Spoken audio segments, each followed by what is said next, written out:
짜던데.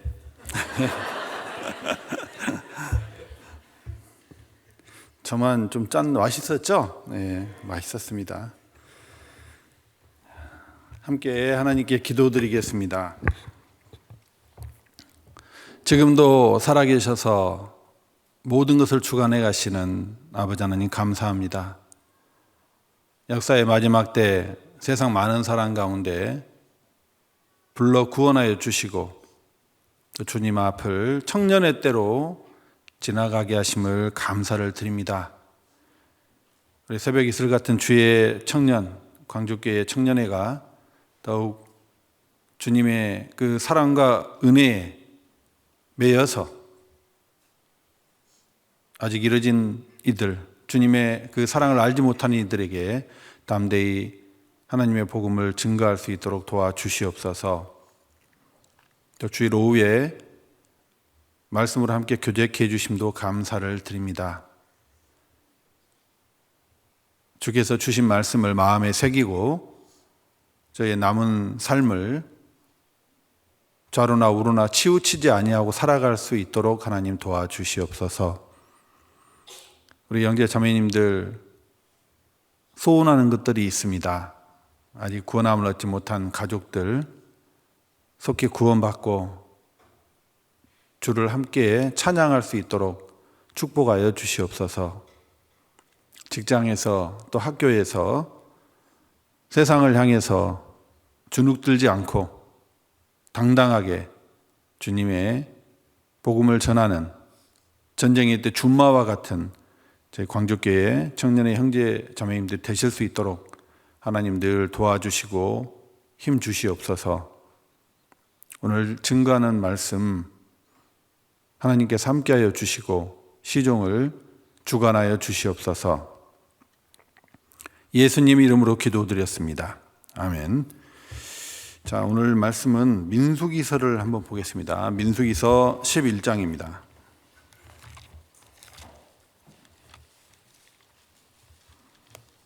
구약 민수기서 11장 보겠습니다. 이 민수기서는 미리 좀 줄표를 해주시면 감사하겠습니다. 213페이지입니다. 구약성경 213페이지 민수기서 11장 1절부터 6절까지를 제가 읽겠습니다. 백성이 여호와의 들으시기에 악한 말로 원망하매 여호와께서 들으시고 진노하사 여호와의 불로 그들 중에 붙어서 진 끝을 사르게 하시매 백성이 모세에게 부르짖음으로 모세가 여호와께 기도하니 불이 꺼졌더라. 그곳 이름을 다베라라 칭하였으니 이는 여호와의 불이 그들 중에 붙은 연고였더라. 이스라엘 중에 섞여 사는 무리가 탐욕을 품음에 이스라엘 자손도 다시 울며 가로되 누가 우리에게 고기를 주어 먹게 할꼬. 우리가 애굽에 있을 때에는 값없이 생선과 외와 수박과 부추와 파와 마늘들을 먹은 것이 생각나거늘 이제는 우리 정력이 쇠약하되 이 만나 외에는 보이는 것이 아무것도 없도다 하니. 우리 믿음을 힘차게 나아가게 하는 그런 연료들이 있습니다. 여러분들은 무엇을 꼽으시겠습니까? 말씀 묵상이 있겠고 기도가 있고 또 순종이 있고 또 믿음의 훈련 등 여러 요소가 있겠죠. 저는 거기에 더해서 감사를 꼽고 싶습니다. 자, 반면에 믿음이라는 엔진에 이물질이 끼면요 아마 심각한 문제가 발생할 수도 있어요. 자, 자신도 모르게 믿음의 엔진을 망가뜨리는 이 치명적인 이물질이 무엇일까 생각해 봤는데 우리가 입술로 내뱉는 원망과 불평이랄 수 있습니다. 여기 그처럼 원망하고 불평하는 이들이 있습니다. 하나님의 택한 백성이라고 하는 이스라엘이 바로 그들이에요. 자, 출애굽한 이스라엘이 하나님의 산, 신의 산에 이르러서 거기서 11개월 동안 율법을 받고 성막을 완성했습니다. 또 불기둥과 구름기둥 이것으로 인해서 여호와 하나님을 임재를 체험하고 또 그 은혜가 안에 거했죠. 그런데 그 받은 은혜가 싸늘한 원망으로 바뀌는 데는요, 채 3일이 걸리지 않았어요. 자, 여기 민수기서 펴셨으니까 10장 33절도 보시겠습니다. 민수기서 10장 33절. 제가 읽겠습니다. 그들이 여호와의 산에서 떠나 3일 길을 행할 때에 여호와의 언약궤가 그 3일 길에 앞서 행하며 그들의 쉴 곳을 찾았고. 자, 이제 은혜가 머물던 자리를 원망과 불평이 밀고 들어온 거예요. 11장 1절도 제가 읽겠습니다. 백성이 여호와의 들으시기에 악한 말로 원망하매 여호와께서 들으시고 진노하사 여호와의 불로 그들 중에 붙어서 진 끝을 사르게 하시매. 여호와를 악한 말로 원망했다. 누가요? 이스라엘 백성들이. 요즘 최근에 핫하다는 음식점이 있어서 어렵사리 예약을 했어요. 그리고 여자친구를 데려갔습니다. 그런데 음식 맛이 기대했던 것보다는 영 아닌 거예요. 그때 여자친구가 한마디 합니다. 전 남친하고 갔던 오마카세가 훨씬 더 맛있었어. 이거 어때요? 선 세게 넘는 거죠. 그렇지 않은가요? 자, 하나님께서 이스라엘이 악한 말로 하나님을 원망할 때 여기에 대해서 진노하신 게 불의하신 거냐라는 거예요. 아니죠. 이제 하늘에서 불이 내려와서 있잖아요. 이스라엘의 진 끝을 불살라 버렸습니다. 이스라엘이 200만 명 정도 되니까 길었겠죠, 진이. 근데 뭘 불살랐다고요? 진 끝을. 우리가 신앙생활 할 때 하나님을, 예수님을 좇는 삶을 삽니다. 그때도요, 바짝 쫓아가는 게 나아요. 뒤쪽은 위험합니다. 말씀을 들을 때도 저기 뒤쪽은요, 위험해요. 이왕이면 앞쪽에서 듣는 게 좋지 않을까 싶습니다. 자, 이제 영적으로 단단히 무장하고 출발했어요. 막상 광야의 길을 걷기 시작한 지 3일 만에 그들의 믿음의 에너지가 고갈되어 버렸습니다. 바짝 말라버렸어요. 무엇 때문이었을까요? 다른 원인이 아니라 육신적인 문제들로 인해서예요. 음식이 너무 박하다고 하는 거예요. 그리고 또 황량한 그 광야에 흙먼지가 있잖아요. 견딜 수가 없는 겁니다. 기적과 은혜로만 여겼던 그 만나가 어느새 당연한 것이 되어버렸고 눈앞에 펼쳐진 그 황량한 광야가요, 찬양과 감사를 드렸던 그 입술을 원망과 불평의 입술로 바꿔버린 겁니다. 자, 민수기서 11장 4절부터 6절까지 제가 읽겠습니다.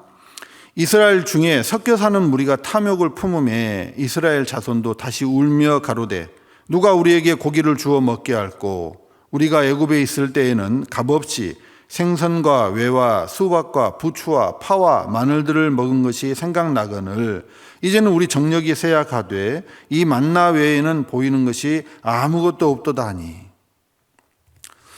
여러분 한번 생각해 보세요. 풀 한 폭이 변변하기 없는 그 황량하게 그지없는 광야에서요, 매일매일 200만 명이 먹을 양식을 얻는 거예요. 이게 가능할까요? 실로 창조주이시고 전능하신 하나님이시기 때문에 가능케 한 겁니다. 그럼에도 불구하고 이스라엘 백성들은요, 이제 하나님이 내려주신 하늘 양식 만나마저 원망하고 있잖아요. 급기야는 애굽을 그리워하는 말도 하고 있습니다. 우리가 애굽에 있을 때에는, 애굽은 세상의 그림자이며 죄의 그림자잖아요. 정녕 하나님 앞에서 하나님의 백성이 할 말은 아니잖아요. 자, 우리를 한번 생각해 보시겠습니다. 자, 나를 구속해 주신 그 은혜를 생각하며 눈물을 흘리며 연신 감사의 기도를 올렸을 때도 있습니다. 그런데 얼마 지나지 않아 나는, 여러분은 세상의 때를 그리워한 적은 없나요?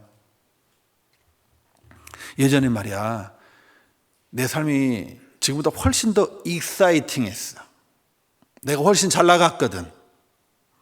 그러면서 이스라엘 그 백성들처럼 어두운 데서 먹고 마시던 그때를 추억하지는 않았냐라는 거예요. 그런 말들 흔하게 하죠. 내가 구원만 안 받았으면. 이것도 동일한 거예요. 그런데 우리는 이 성경을 통해서 이스라엘의 그 불신앙의 모습을 보면서 어때요? 혀를 끌끌 찰 때가 있습니다. 그런데 어느 순간에 그 이스라엘 모습에서 있잖아요. 내 모습이 보이는 거예요. 이해할 수 없는 어려움과 고난을 겪을 때 여러분은 어떻게 반응하십니까? 기도로 무릎을 꿇으시나요? 아니면 인해 낙담해서 하나님 왜요? 어찌하여 이러십니까? 라고 말합니까? 인정하기 싫지만 광야에서의 그 이스라엘의 참 한심한 모습이 내 모습과 마치 데칼코마니 같다라는 생각을 할 때가 있었어요. 잠언 26장 11절에 개가 토한 것을 도로 먹은 것 같이 미련한 자는 그 미련한 것을 거듭 행하느니라 라는 말씀이 있습니다. 정말 어리석죠. 토한 걸 다시 먹는다? 너무 어리석잖아요. 그런데 이스라엘이 얼마 지나지 않아 개가 토한 것을 도로 먹는 것 같은 그런 어리석은 불평과 원망을 다시금 하는 때가 있었어요. 민수기 14장 1절도 보겠습니다. 14장 1절. 14장 1절 제가 읽겠습니다. 온 회중이 소리를 높여 부르짖음에 밤새도록 백성이 곡하였더라. 온 회중, 여기 나온 백성, 이스라엘 백성들이죠. 가나안 초입인 바란 광야에 그들이 드디어 머물렀습니다. 이제 가나안이 보이는 거예요. 가나안 땅이. 그때 이스라엘 12족 속에서 한 명씩 뽑아서 12명을 정탐꾼으로 해서 그 가나안 땅을 탐지케 했습니다. 그 내용이 민수기 13장이에요. 그들이 40일 동안 그 땅을 탐지하고 온 후에 이제 이렇게 말합니다. 야, 정말 그 땅 젖과 꿀이 흐르는 그런 땅이 맞아. 그런데 거기에 사는 사람들, 그 거민들이 너무 강하고 성이 견고해서 우리가 그걸 얻을 수 있을까? 그 장대한 그들 앞에서 우리는 마치 메뚜기 같아서 우리에게 승산이 없는 것 같아라는 부정적인 그런 보고를 합니다. 이제 크게 낙심한 이스라엘 온 회중이 여기 보면은요, 밤새도록 부르짖으며 울었다고 돼 있죠. 통곡을 한 거예요. 곡을 한 겁니다. 곡은 언제 해요? 곡은 한문 곡자에도 입구에 개견자가 있어요. 마치 짐승이 울부짖는 것처럼 우는 거니까 그들의 그 좌절이 얼마나 컸는지를 우리가 엿볼 수가 있는 거예요. 자, 풀 한 폭이 없는 광야를 마치 난민처럼, 좀 더 하면은 거짓대처럼 10수년을 돌아다녔어요. 왜? 그 약속의 땅만 바라보고. 그런데 이제 그 땅에 자기들이 안주할 수 없다는 것을 깨닫게 되자, 그걸 믿게 되자 그들은 그렇게 밤새도록 통곡했던 겁니다. 자, 그들의 그 통곡하는 입에서 감사와 찬미가 나올 리가 만무하죠. 14장 2절 보시겠습니다. 이스라엘 자손이 다 모세와 아론을 원망하며 온 회중이 그들에게 이르되 우리가 애굽 땅에서 죽었거나 이 광야에서 죽었다면 좋았을 것을 어찌하여 우리가 여호와가 우리를 그 땅으로 인도하여 칼에 망하게 하려 하는고 우리 처자가 사로잡히리니 애굽으로 돌아가는 것이 낫지 아니하랴? 이에 서로 말하되 우리가 한 장관을 세우고 애굽으로 돌아가자 하매. 자, 차라리 애굽으로 돌아가자라는 말을 다시 하고 있죠. 그리고요, 이번에는 구체적인 방법까지 제시하고 있어요.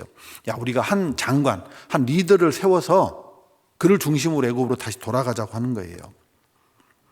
이게 결코 믿음의 모습이라고 할 수가 없습니다. 그들이 끄떡하면 돌아가고자 한 애굽이 어떤 곳입니까? 종되었던 곳이잖아요. 그 속박에서 반드시 탈출해야 되는 그런 곳이었습니다.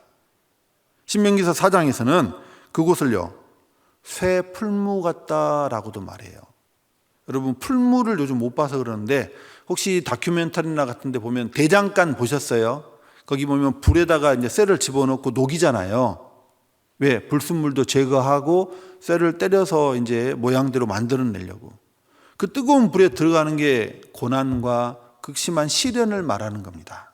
바로 애굽에서의 400년 동안 극한의 시련으로 신음하던 그때를 새 풀무 같다라고도 말씀하신 거예요. 또 애굽은요, 우상의 소굴이었어요. 하나님께서 애굽 땅에 10가지 재앙을 내리셨습니다. 이는 그 땅에 있는 우상들을 심판하는 과정을 보여주신 거예요. 또 이를 통해서 하나님만이 참된 신이다, 정말 진짜 신이다라는 것을 보여주신 겁니다. 자, 그래서 이스라엘은 유월절 어린 양의 피를 시작해서 홍해를 건너므로 인해서 그 애국과는 물리적으로도 또 영적으로도 관계가 완전 종결된 상태였어요. 그런데 광야에서의 그들의 원망과 불평은요, 그들의 마음을, 이스라엘의 마음을 다시 애굽으로 회귀시키고 있었습니다. 자, 우리도 이제 구원 받았죠. 약속의 자녀라고는 하는데 사실 돌아서면 여전히 작은 유혹에도 속수무책으로 흔들리는 연약한 존재들인 거예요. 이제 형제님들 중에 중고등학교 때 한때 게임의 세계에 심취한 분들도 계실 거예요. 그 유혹이 참 어려운가 봐요. 저는 게임에 그렇게 푹 빠져본 적은 없지만 상담을 하다 보면 그 유혹이 상당한 것 같아요. 야, 안 해야지. 내가 이 시간 이렇게 보낼 수 없어. 그런데 친구가 전화 한 통만 하면 언제 그랬냐는 듯이 바로 PC방을 달려가고 있는 모습도 있을 수 있어요.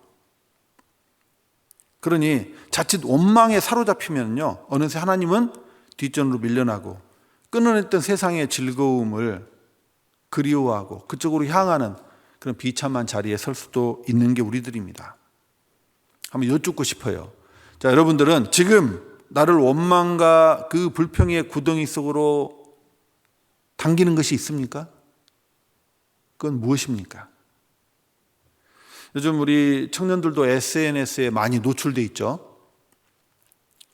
어느 날 친구 카톡 프로필을 딱 보는데 요즘 말로 현타가 오는 거예요. 내가 전도하려고 했던 그 친구는요, 이미 대기업에 취직해서 잘 나가는 거예요. 나보다 한참 앞서가는 겁니다. 그 비해서 나는요, 여전히 취업 준비 중이거나 아니면 박봉 속에서 늘 쪼들리며 아둥바둥거리고 있는 거예요. 문득 내가 정말 잘 살고 있나? 내가 믿음 가운데 있는데 내게 유익이 뭐야?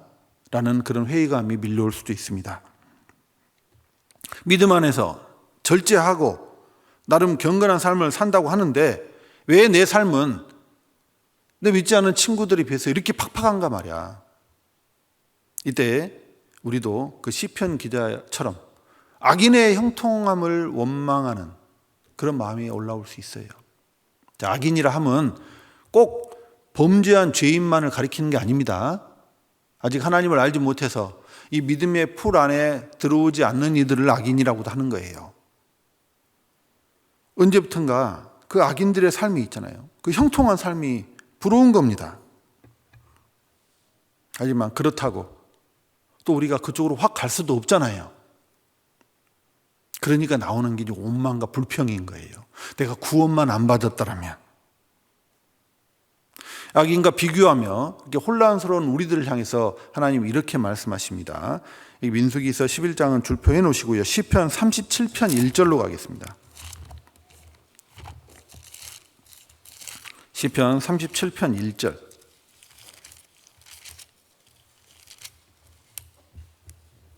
시편 37편 1절 827페이지입니다. 자, 1절 한 절만 같이 읽어보도록 하겠습니다. 행악자를 인하여 불평하여 하지 말며 불의를 행하는 자를 투기하지 말지어다. 하나님은 정말 클리어하게 말씀하시는 거예요. 또 거듭나니가 계속되는 여러 문제들로 인해서 있잖아요. 원망과 불평을 입에 올릴 수 있습니다. 뭐가 있죠? 질병이 있을 수 있고 경제적인 어려움이 있을 수 있고요. 또 사람과의 그 갈등이 있을 수 있습니다. 그때 우리는 너무나 쉽게 why라고 하지 않아요? 하나님 왜요? 아니 제가 뭘 잘못했길래 이런 어려움을 주시는 겁니까? 저 구원받고 교제해서 나름 열심히 살고 있잖아요. 그런데 어찌하여 이런 일이 있습니까? 라고 그렇게 말할 수도 있는 거예요. 이게 신앙생활을 일종의 보험처럼 여기면 이럴 수 있습니다. 신앙은 액세서리가 아니다라는 말 들어보셨죠? 하나님의 주권에 대해서 잊어버리면, 전적인 게 되지 않으면 그리스도인일지라도 보상 심리의 근거에서 비교하면서 이런 원망을 쏟아낼 수 있어요. 또 우리는 타이밍으로 인해서도 불평할 수 있습니다. 언제까지 기다려야 될까요? 자, 결혼 그리고 직장을 위해서 기도합니다. 그런데 응답이 좀채 이루어지질 않아요. 더 나아가 이런 생각이 들죠. 하나님은 되게 신경이나 쓰시기나 할까? 여러분 잊지 마십시오. 여러분은 하나님한테 몇 번째예요? 예? 뭐 세 번째예요? first죠. 첫 번째잖아요. 부모님한테도 그렇게 느낄 수 있죠. 형제지간이 많은 집에서는요, 부모님들이 바쁘고 그러면 좀 신경 못 써주면 나는 우리 3남매 중에 세 번째인가 봐. 그럴까요? 천만의 말씀. 부모님도 그럴지인데 하나님께 여러분은 언제나 첫 번째입니다. 언제나. 그런데도 침묵하시는 하나님, 불평하는 거예요. 어찌 보면 신앙은 기다림이라 할 수 있는데 속도와 효율을 중시하는 시대가 되어서인지 때로 기다림이 성도들에게도 원망의 제목이 되는 겁니다. 하나님께서 딱 기간을 정해주시면 견디고 버틸 수 있는데 이게 도통 기약이 없으신 거예요. 야, 내가 구원 안 받았으면 나도 진작 누군가를 사귀어서 결혼해서 애 한둘은 낳았을 거야. 또 우리는 가족을 전도할 때도요, 전도할 때도 입에 불평을 달고 살 수가 있어요. 어때요? 이제 구원받고 한 영혼 전도하는 게 참 쉽지 않죠? 특히 가족은 어때요? 정말 어려워요. 저도 가족 전도를 해봤고 하고 있는 중인데요.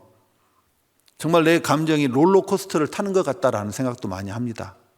아버지가 이번 집회에 오실 것 같은 기미가 보이면 어때요? 기분이 업되는 거예요, 이제 막. 찬양도 더 듣게 되고 막. 그런데 저녁에 갔더니 아버지가 집회 안 오신대. 그럼 어때요? 마음이 세상 다 산 사람처럼 그냥 주저앉아서 좌절을 합니다.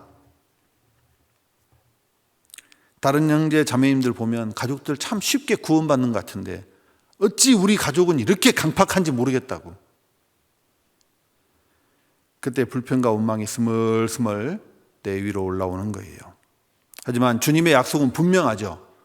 사도행전 10장 31절에 가로되 주 예수를 믿으라 그리하면 너와 내 집이 구원을 얻으리라 라고 약속해 주셨습니다. You and your house가 아니에요. Your household이에요. 세대 구성원, 너하고 함께 사는 사람들, 명확하게 말씀을 해주셨습니다. 갈라디아서 6장 9절에서도 우리가 선을 행하되 낙심하지 말지니 피곤하지 아니하면 때가 이름에 거두리라. 자, 그럼에도 이 전능자의 약속보다는요, 당장 눈앞에 보이는 상황에 집중하다 보니까 원망에서 벗어날 수가 없는 거예요. 하필 왜 하나님 우리 집에서 제일 연약한 저를 먼저 구원해 주셨습니까?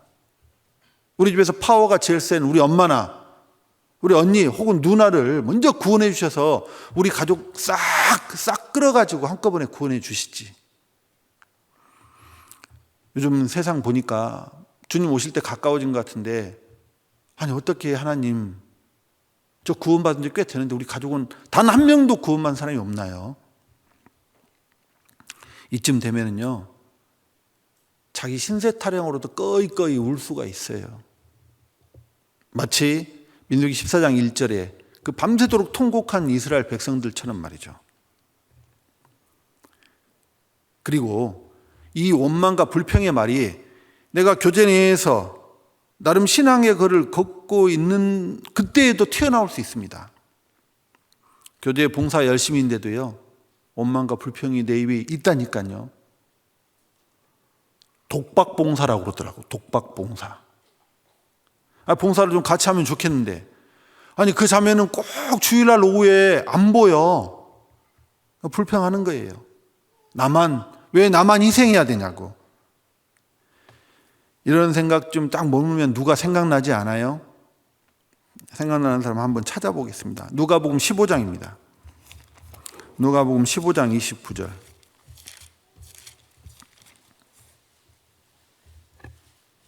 (15장 29절) 122쪽입니다. 신약성경 누가복음 15장 29절. 29절 같이 한번 읽어보겠습니다. 아버지께 대답하여 가로되 내가 여러 해 아버지를 섬겨 명을 어김이 없거늘 내게는 염소 새끼라도 주어 나와 내 벗으로 즐기게 하신 일이 없더니. 누가 한 말입니까? 그 돌아온 탕자의 형이 아버지께 말한 건데 이 불평하는 거잖아요. 그럼 한번 여쭙겠습니다. 내가 교제 내에서 봉사하다 희생하다가 하는 이런 말들이 거룩한 불평이라고 할 수 있어요? 거룩한 원망입니까? 그럴 리가요. 여러분, 거듭나서 이제 마지막 때를 살고 있는 우리가 비록 상황이 내 기대와 다르고 여의치 않을 때도요, 상황이 아닌 그 주님을 바라볼 수 있어야 됩니다. 그 고난 가운데 깊이 자리하고 있는 하나님의 선하신 섭리를 내가 믿음의 눈으로 볼 수 있어야 돼요. 그래야 그 이해할 수 없는 고난의 때에도 내가 원망하지 않을 수 있어요. 그래야 그때에도 내가 믿음으로 반응할 수 있습니다. 2000년 전에 누구라도 무너질 수밖에 없는 그 절망 속에서 찬양의 울림이 있었어요. 사도행전 16장을 보겠습니다. 사도행전 16장 23절입니다.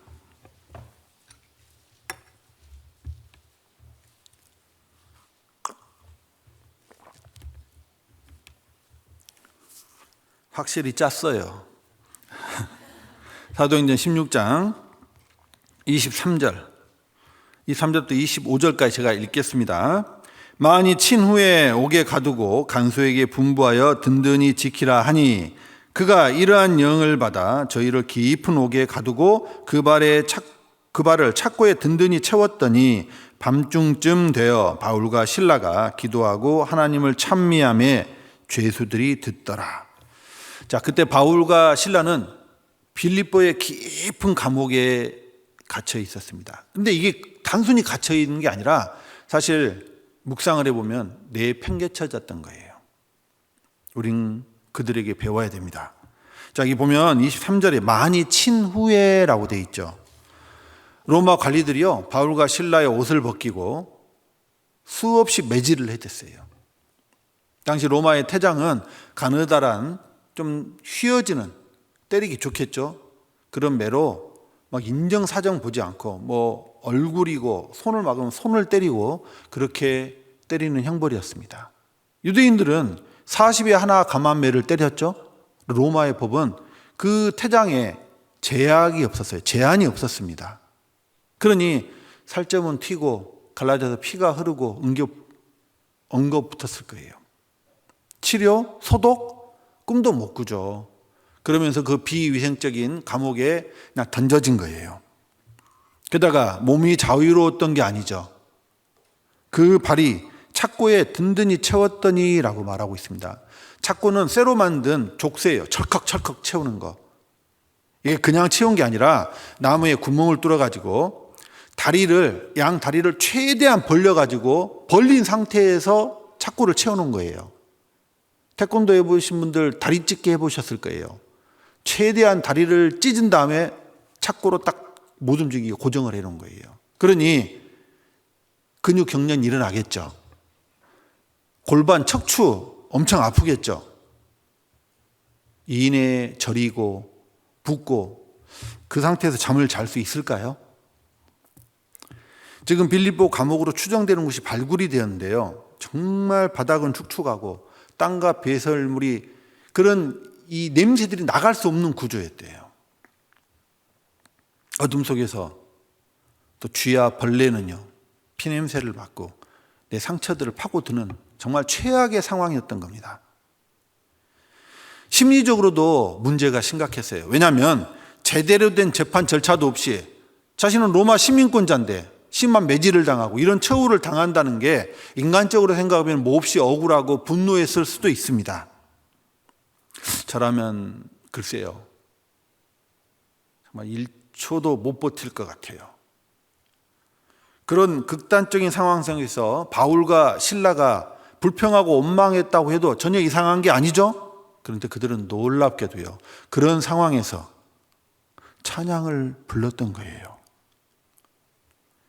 25절 다시 보겠습니다. 밤중쯤 되어 바울과 실라가 기도하고 하나님을 찬미하며 제수들이 듣더라. 자, 나 같으면 어떻게 했을까? 제가 전에도 한번 말씀드린 것 같은데, 성경 읽을 때 묵상 가장 쉽게 하는 방법은 내가 그 상황에 들어가 보는 거예요. 내가 그거 한번 되어보는 겁니다. 그럼 저와 여러분이 한번 들어가 보자고요. 빌립보 감옥 속에 정말 온몸 두들겨 맞고 막 온몸 욱신거리는데 다리 찢기 시킨 다음에 착고에 딱 그래가지고 잠도 못 자게 해놨다. 그럴 때 내 입에서 모든 것이 은혜였소라는 찬양이 나올까요? 아마 우리 대부분, 아니 전부 다 원망과 불평으로 울부짖을 겁니다. 하나님, 제가 무슨 죄를 지었어요? 제가 강도짓을 했습니까? 누구를 속였습니까? 복음을 전했을 뿐인데 이건 뭡니까? 복음 전하는 게 주님 뜻 아닌가요? 내가 이렇게 갇혀서 이렇게 있는 게 정말 맞는 겁니까? 라고 하지 않았을까요? 하지만 빌립보 감옥 속의 바울과 실라는 그 입술로 범죄치 않고 도리어 하나님을 찬양했습니다. 그들이 드린 찬미는 단순한 찬양 이상의 의미가 있는 거예요. 그 고난 속에서 참된 예배를 드림으로 하나님께 영광을 돌렸습니다. 실로 그 처한 상황을 압도하는 믿음을 보여준 거예요. 믿음은 평온할 때는 보이지가 않는 것 같아요. 우리에게도 고난이 주어지고 어려움이 주어지고 눈물이 주어졌을 때 그때 내 믿음의 민낯이 고스란히 드러나게 될 겁니다. 그들은 극한 고통 속에서 또 내일을 알 수 없는 그 공포 속에서 당장 내일 참수형을 당해도 이상하지 않을 그런 분위기잖아요. 그 가운데서 찬미를 드린 겁니다. 기분이 좋을 때 그냥 그 감정의 분출이 아니라 하나님의 주권을 전적으로 인정하는 믿음의 노래를 불렀던 겁니다. 그렇기 때문에 그들이 그 온전한 섭리를 믿고 찬미를 드렸던 거예요. 이로보건대 원망과 불평은 상황의 문제가 아니에요. 믿음의 문제라고 할 수 있습니다. 자, 출애굽한 이스라엘의 1세대가 왜 그 광야에서 다 엎드려졌습니까? 그 결정적 이유도 원망이었습니다. 그러므로 원망은 육신의 모습이지 믿음의 모습은 아닌 거예요. 우리가 생각해야 될 것은 그 원망할 때 그 원망이 궁극적으로 누구를 향하냐라는 거예요. 하나님을 향하잖아요. 그들은 믿음으로 반응했음에도 불구하고 당장에 처한 상황으로 그 전능자를 원망한 겁니다. 자, 우리를 한번 생각해 보죠. 우리는 그런 고난쯤이 아니라 아주 조금만 내 생각과 달라져도 너무나 쉽게 Y라고 하는 거예요. 왜입니까? 이것이 전능자를 원망하는 것을 넘어서 거역하는 것이라는 것도 우리 분명히 알아야 돼요. 그에 반해서 바울은요, 정말 극심한 고난 가운데서도 믿음으로 찬미를 드렸죠. 고난의 때도요, Why가 아니에요. What입니다. What is God doing? 하나님이 지금 이 일로 무엇을 하시고자 하는 걸까? 라는 그런 섭리를 바라보았던 거예요. 도대체 왜 누가 무엇이 나를 이렇게 힘들게 하는가가 아니라 이 일을 통해서, 이 상황을 통해서 하나님이 무엇을 이루고자 하시느냐라는 것을 그걸 생각해 해야 되지 않을까요? 그래서 전도서 7장 14절에 형통할 땐 기뻐하고 곤고할 땐 생각하라 라고 말씀하신 겁니다. 그때 되어진 일의 그 배후에 역사하시는 하나님의 큰 그림, 빅 픽처를 볼 수 있는, 그리고 그걸 신뢰하는 믿음의 태도로 우리가 반응을 해야 될 거예요. 언젠가 성경을 통해서 한 가지 사실을 발견하고 제가 소름이 돋은 적이 있어요. 그 바울과 내가 동일한 믿음 안에 있다는 거예요. 자, 동일한 믿음으로 동일하게 구원을 받았고, 이제 동일한 목적을 가지고 동일한 소망을 가지고 살지 않습니까? 그러면 고난을 만날 때도 바울과 나는 동일하게 반응을 해야 되는 게 맞겠죠. 그런데 반응이 달라요. 그 차이는 어디서 오는 걸까? 하나님을 전적으로 의뢰하느냐, 의뢰하지 못하느냐의 차이라고 할 수 있습니다. 이런 대조적인 믿음의 모습은요, 성경 속에서 얼마든지 찾아볼 수 있어요. 대표적인 두 구절만 찾아보겠습니다. 이사야 40장입니다. 이사야 40장 27절이에요.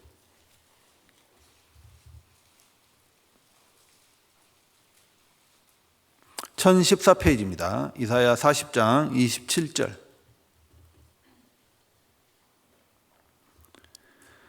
제가 읽겠습니다. 야곱아, 네가 어찌하여 말하며 이스라엘아, 네가 어찌하여 이르기를 내 사장은 여호와께 숨겨졌으며 원통한 것은 내 하나님에게 수리하심을 받지 못한다 하느냐. 이스라엘이 이렇게 부르짖는 거예요. 원망하죠. 불평하고 있어요. 하나님은 내 처지와 형편 따위에는 안중에도 없으셔 라는 오해 속에서 좌절하고 불평을 토하고 있습니다. 우리도 그렇지 않나요? 뭐가 조금만 안 되면 어제 찬양했다가 오늘 불평하고 그런 모습이지 않아요? 그런데 여기 전혀 다른 믿음의 태도가 있습니다. 31절입니다. 31절은 같이 한번 읽어보겠습니다. 오직 여호와를 앙망하는 자는 새 힘을 얻으리니 독수리의 날개치며 올라감 같을 것이요 다른 박질하여도 곤비치 아니하겠고 걸어가도 피곤치 아니하리로다. 어떤 상황에서든지 여호와를 바라보는 바울의 그 믿음의 태도가 이러지 않았을까요? 이러한 믿음이었기 때문에 일평생 그런 고초를 겪으면서도 그렇게 위대한 믿음의 궤적을 그가 그릴 수 있었던 겁니다. 이제 모든 지표가 마지막 때임을 가리키고 있어요. 자, 우리는 어느 쪽에 서야 될까요? 믿지 않는 이들은요, 되어진 일을 운이나 우연으로 치부합니다. 이렇게 생각하는 것이 그들이 하나님을 만나는데 큰 걸림이 되는 거예요. 하나님을 부정하고 하나님을 등지는 쪽으로 그들의 인생을 향하게 하는 것이 있습니다.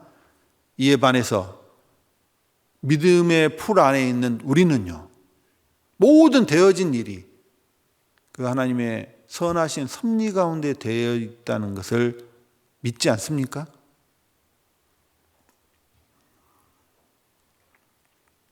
우리는 그걸 볼 수 있는 눈을 키워야 돼요. 결국 그 시선은 우리를 향한 궁극적인 섭리인 영원한 기쁨과 영광으로 향하게 되는 겁니다. 로마서 8장 18절입니다. 로마서 8장 18절.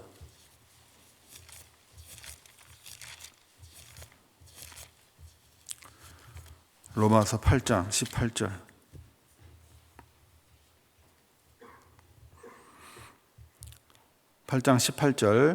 함께 같이 읽겠습니다. 생각건대 현재의 고난은 장차 우리에게 나타날 영광과 좋게 비교할 수 없도다.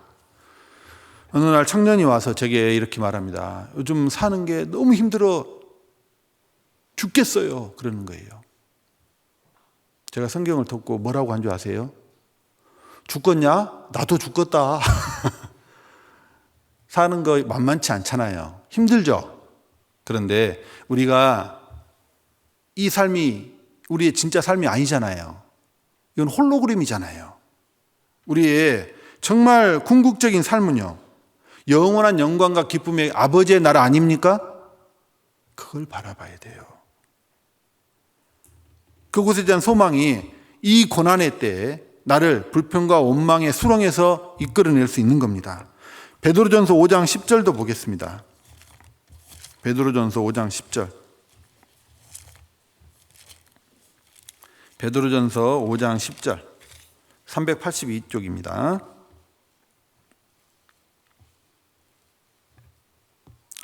베드로전서 5장 10절 제가 읽겠습니다. 모든 은혜의 하나님 곧 그리스도 안에서 너희를 부르사 자기의 영원한 영광에 들어가게 하시니가 잠깐 고난을 받는 너희를 친히 온전케 하시며 굳게 하시며 강하게 하시며 털을 경고케 하시리라. 베드로전서는 아시는 대로 베드로 사도가 거듭난 그리스도인들에게 쓴 편지입니다. 그럼 여기 너희, 이 편지를 받는 너희에 우리도 들어가는 거예요. 내게 참 소망을 약속하신 분께서는 이제 감당키 힘든 그 어려움을 당할 때에도 우리를 더욱 경고케 하시고 강하게 해주신다고 약속하시잖아요. 그걸 바라보는 눈, 그 눈으로 그 약속을 바라볼 때 우리가 고난의 때도 불평과 원망으로 벗어날 수 있는 겁니다. 빌립보 감옥에서 주께 찬미를 드렸던 바울은 이제 빌립보 교회에 이렇게 편지합니다. 빌립보서 4장 11절입니다.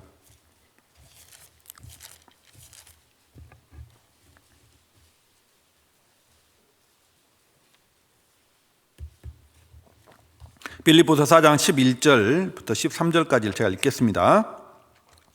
내가 궁핍함으로 말하는 것이 아니라 어떠한 형편에든지 내가 자족하기를 배웠노니 내가 비천에 처할 줄도 알고 풍부에 처할 줄도 알아 모든 일에 배부르며 배고픔과 풍부와 궁핍에도 일체의 비결을 배웠노라. 내게 능력 주신 자 안에서 내가 모든 것을 할 수 있느니라. 11절에 보면 어떠한 형편에든지 라고 말씀하셨죠. 실제로 바울은 최악의 순간이라고 여겨지는 그런 때를 참 많이 맞았습니다. 그때에도 그는 자족했다.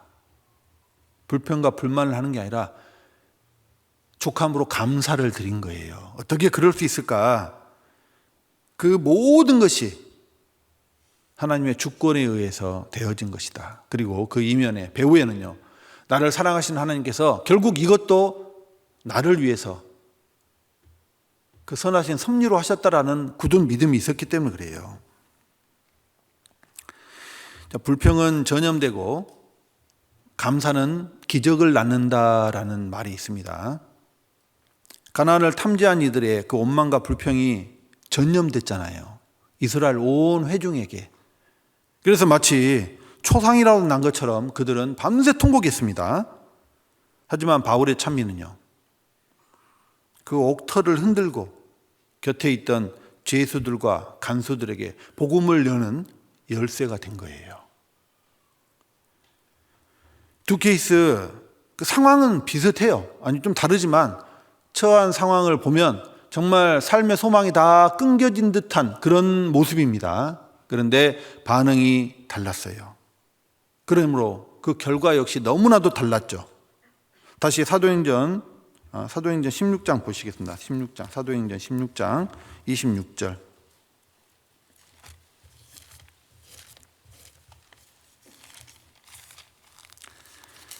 사도행전 16장 26절 함께 같이 읽어보겠습니다. 이에 호련히 큰 지진이 나서 옥토가 움직이고 문이 곧 다 열리며 모든 사람의 매인 것이 다 벗어진지라. 자, 그 감옥에 있던 모든 이가 죄로부터 죽음으로부터 심판으로부터 다 벗어난 거예요. 마치 요한복음 8장 32절 진리를 알지니 진리가 너희를 자유케 하리라 라고 말씀하신 그 자유함을 얻었습니다. 그리스도인이 고난 가운데서 불평이 아닌 감사로 하나님께 영광을 돌렸을 때 내 주변에 있는 아직 하나님의 그 사랑과 은혜를 알지 못하는 이들이 묶여있던 죄에서 사망에서 심판에서 지옥으로부터 벗어나는 일이 있는 거예요. 여러분, 우리 앞으로의 신앙생활도 그리 녹록치 않을 거예요. 그때 만나는 상황이나 형편들 우리 어떻게 반응해야 될까요? 한숨 쉬고 불평하고 원망하고 좀! 이러고 살까요? 우리는 바울의 믿음을 좇아야 됩니다. 그의 자족함, 감사, 그가 바라봤던 소망, 그것들을 다시금 내 삶에 이식시켜야 돼요. 더군다나 우리는 인류 역사상 가장 패역한 때를 그리스도의 청년이란 이름으로 관통하고 있잖아요. 이때 내가 하나님 경외가 흔들리고 내 삶에서 재림의 소망이 흐려진다면 필경 감사가 사라질 거예요. 그러면 원망과 불평이 내 삶을 휘감을 겁니다. 아닙니다. 우리가 이 패역한 시대에서 그리스도의 청년으로 살면서 복음을 전하기 위해서는요, 그 재림의 소망을 더욱 붙들어야 되고요, 하나님의 섭리에 대해서 깊이 인식하고 그걸 바라볼 수 있어야 되는 거예요. 힘들 때요, 하늘 한 번씩 보세요. 눈을 들어서 내게 예비된 영원한 기쁨과 영광을 한번 바라보셔야 돼요. 공중 들림 되는 꿈 꿔보신 분 계세요? 제가 꿔봤어요. 지금도 이야기하는데 소름이 쫙 돋아요. 밤이었습니다. 갑자기 몸이요, 붕 떠오르는 거예요. 그러면서 내 몸이 정말 빛과 같이 변하더니 위로 쭉 올라가는 거예요. 그런데 그 밤하늘에 나만 빛으로 올라가는 게 아니라 전 세계에서 빛이 한 곳으로 모이는 겁니다. 꿈이었지만 너무 황홀했어요. 지금도 힘들 때 저는 그 꿈을 한 번씩 생각합니다. 위를 바라봐야 우리 삶이 원망과 불평에서 벗어날 수 있어요.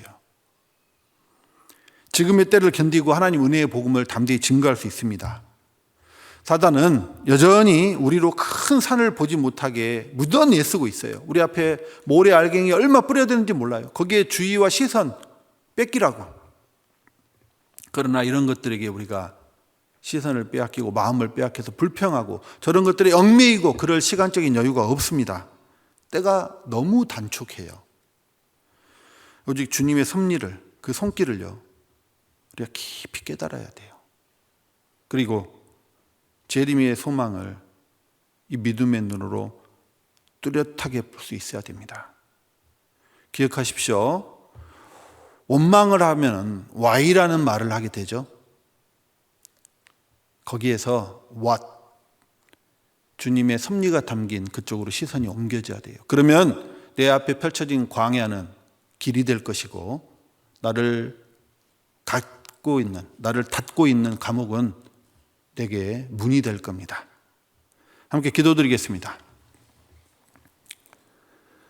사랑과 은혜가 한량없으신 주님 감사합니다. 마지막 때 구원해 주시고 그 하나님 은혜의 복음 전하는 그 사명을 저희 두 손에 맡겨주셨습니다. 연약하고 부족하지만 정말 주님 그 선하신 섭리를 저희가 바라보고 재림의 소망 가운데서 원망과 불평 없이 감사함으로 어느 때 어느 형편이든지 주님을 찬미하는 우리 광주교회 청년 형제 자매님 되실 수 있도록, 또 이 영광 돌림으로 인해서 주위에 이뤄진 영혼들이 주님 앞에 나오는 큰 역사가 있을 수 있도록 함께하여 주시고 그 삶을 축복하여 주시옵소서. 우리를 죄에서 구원하여 주신 너무나도 고마우신 예수님 이름으로 기도드렸습니다. 아멘.